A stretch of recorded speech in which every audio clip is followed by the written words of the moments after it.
Speaker recognizes Representative Arbit. Madam Speaker, I rise today in support of my resolution in support of Ukraine and to commemorate the first anniversary of the Russian Federation's illegal, brutal war on the people of Ukraine.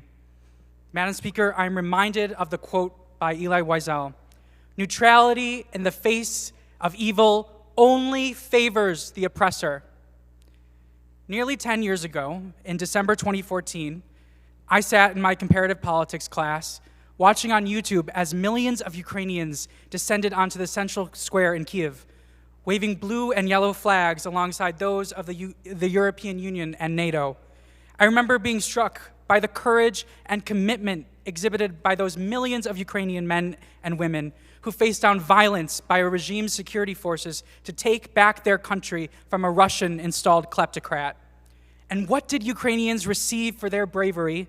Nothing less than the illegal occupation and annexation of the Crimean Peninsula and the Donbass by the Russian Federation. Now history has come once again for the people of Ukraine. On February 24th, 2022, the worst finally happened. Over the past year, watching Ukraine be plunged once again into a war it did not choose due to Vladimir Putin's rapacious lust for power and wealth and grandiose delusions of resurrecting the Russian Empire has been nothing short of horrific. Watching nearly 8 million innocent Ukrainian men, women, and children flee for their lives, facing an all-out assault from a ruthless, revanchist dictator has been terrifying and distressing. Watching glorious cities like Kyiv, Kharkiv, and Odessa face ruin has been heart-wrenching. And watching the Russian Federation commit systematic war crimes, including raping and torturing innocent Ukrainian civilians, including at the town of Bucha, where reports indicate Russian soldiers have raped young children while forcing their mothers to watch. It has been unspeakable. But Madam Speaker, we must speak these truths. Russia's illegal, brutal assault on Ukraine demands the continued solidarity of every human being of conscience on this planet.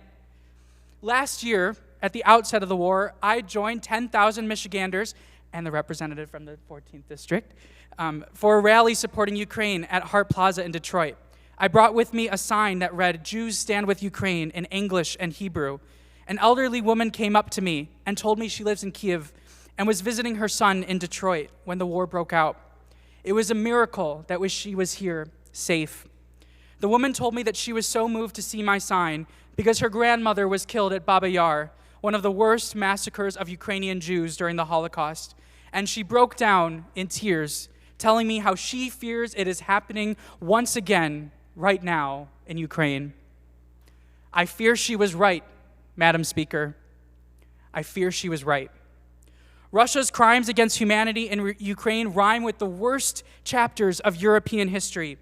I know because in the early 1900s, my great-grandfather, Jacob Arbit, came to Detroit from Vyshgorodak, a tiny, unremarkable shtetl in what is now Western Ukraine.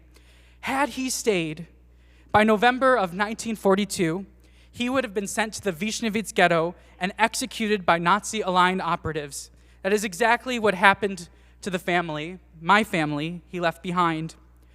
But today, Madam Speaker, today a new Ukraine is fighting to be born. A Ukraine that is pluralistic, whole, and free. A Ukraine that yearns to break free from the shackles of authoritarianism and corruption from the designs of its rogue neighbor. Our histories may be complicated, but supporting Ukraine's fight for democracy, freedom, and independence is not complicated and never will be. Madam Speaker, Ukrainians have a lesson to teach us if we are wise enough to heed it. Too often, democracy is like the air we breathe, truly appreciated only as it's ebbing away. But I believe in the capacity of the people of Ukraine to chart the course for democracy in the 21st century as much as I have ever believed in anything. Madam Speaker, I urge my colleagues across this House to pass this resolution and to join me in saying with conviction and purpose that the people of Michigan stand with Ukraine. Slava Ukraini!